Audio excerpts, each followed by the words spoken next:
Hi, Ray Bakerton with the Wounded Artist Project, and today we're going to be drawing something a little bit more near and dear to your hearts, the M-4 Carbine.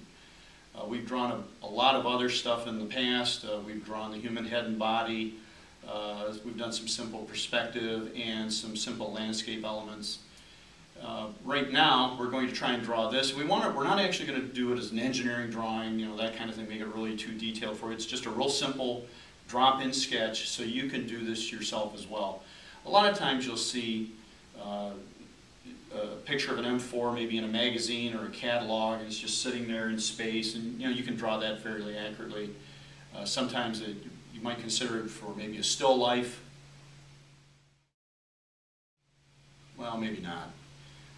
But you're always going to want to maybe try and draw it in action. And what we're going to do here today is draw the weapon in just as you're looking at it flat on. There's no perspective, it's not turned at any angle. But what we're hoping to do is give you an idea of how to draw this accurately, so your buds will take a look at it and say, yeah, you drew the stock, it looks like it's about the right length, and the rails at the front look about the right, right dimension and all that. And I'm using the M4 Carbine. I'm just working from photographs. I don't actually have one of the weapons here. I find, in my research, it's almost 30 inches long, 29.8 inches. And we're going to take that and divide that by the dimension of the human head, okay? And that turns out to be about 9 inches. If a typical male is 6 foot, we're going to say that's 9 inches. And we have to pick a reference point just to get started. Again, we drew the human body, and in this particular picture, he's holding it at a bit of an angle to the viewer. His arm is up a little bit. It's not hanging straight down. So we've got a little bit of foreshortening there. You could draw it, make it a little bit more accurate. Maybe his right shoulder is up, his left shoulder is down a little bit. I didn't draw in the left arm because I didn't want to add too much here. I wanted to keep it real simple for just the weapon itself. So we take this first human head, and then we pick a point where to start. And again, we drew the human body in first. If you wanted to draw the weapon in first, and you could actually do the human head and start from the back of the stock and just go 1 human head, 2 human head, 3 human head, and then some left over.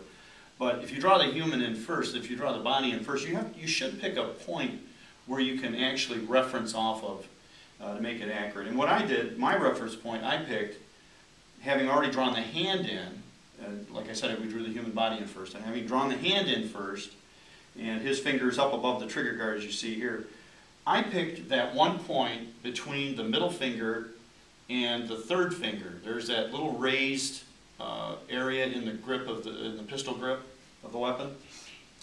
And that is the starting point for moving backwards. So from that point to the back of the stock is 9 inches, this dimension here for the human head. And then I dropped in, of course, these other ones. We drew in the trigger guard, the trigger area, put that in. And we have to draw in, we've drawn in the back of the stock. We also have to draw in one feature line to keep track of everything we're drawing. And again, this isn't meant to be an engineering drawing. It's just something to get you started, make it look accurate. All right, and I said, well, from the center of the back of the trigger to the bottom of the fingers is a certain dimension. And you can kind of visualize that and keep it in mind. You could also use a small ruler or a scale. You can actually use your pencil as a guide sometimes. But I took that dimension, and from the bottom of the trigger assembly, I went up. So this dimension here is this dimension. And you'll see more about what this feature line means. But from the bottom of the trigger area to the top there is an important dimension. We need that throughout the drawing.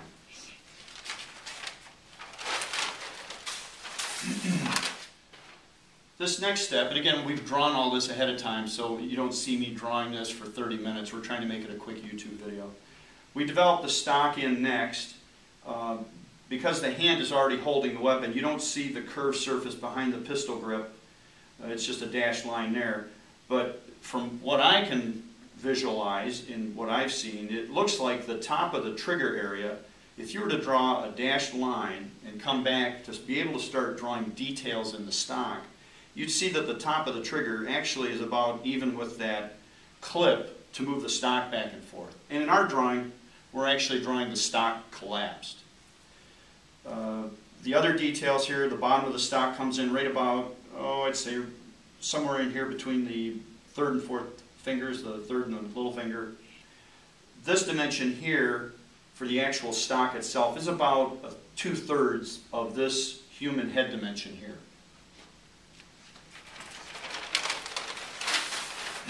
Continuing on, we've drawn in the stock and we start dropping in other details. Now again, you remember this feature line comes across, and the feature line is the top of the stock. All right. In the middle of the receiver group, or in the receiver group, it actually raises above that feature line some little bit. It's hard to measure, and again, it's not an engineering drawing. You can eyeball that for the charging handle, but one important thing to keep in mind, that the distance between the middle of the trigger finger, or the trigger opening here, and the bottom of the little finger, if you were to take that and say, well, 3/4 or 80%, that would be the dimension from the forward side of the trigger guard to the forward area of the magazine housing area. You can draw in other details. The ejector port comes in below this feature line. The brass ejector is just about centered above the trigger housing. Your forward assist handle drops in there, the charging handle. The clip, you don't want to make it look too long. You have to be, you can eyeball the curvature of the clip a little bit. It's not real curved like an AK, but it does have some curve.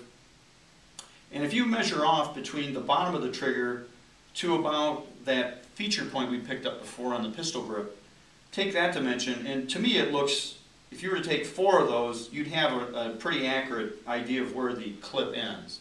And then you sweep up a little bit. Once you've drawn in the clip, you're going to come up and dogleg a little bit to come up to the top of this area, the top of this line here for the receiver group.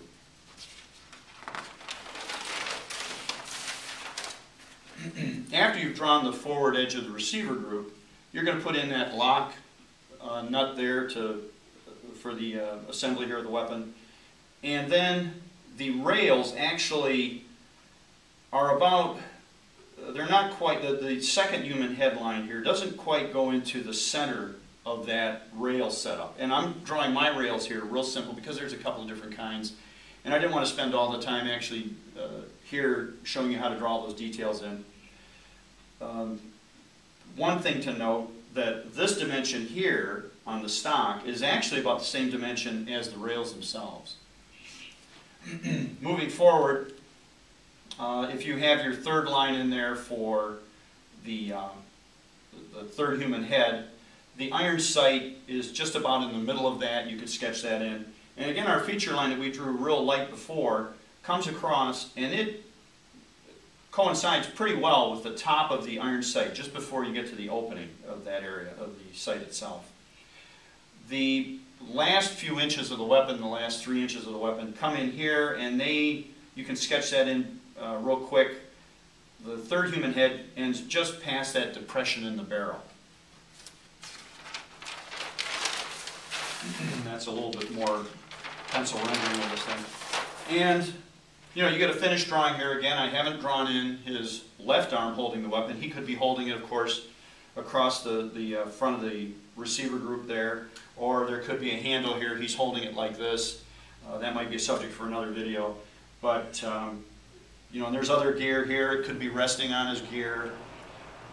You might keep in mind also that one of the good things about having the 3 human heads idea is if you're drawing the weapon at an angle, let's say you're trying to draw me right now holding one and you're looking over my shoulder, of course you won't use 8 human heads going this way when you're looking from your angle. But you would be able to say, well, if I was to divide the weapon up into 3 pieces, okay, and you were to draw one line, from here to here, let's say it's, like this, you could still divide that into 3 pieces and start dropping in the elements of the weapon, so you get a good idea of how it actually is going to look in perspective. Now, I've also added a sight system here, the sling, a couple of other things I've tried to draw just briefly, some of his battle rattle and all that. So hope that helps. You can come back to us, let us know, give us an idea of what you might like to see next. Thank you very much.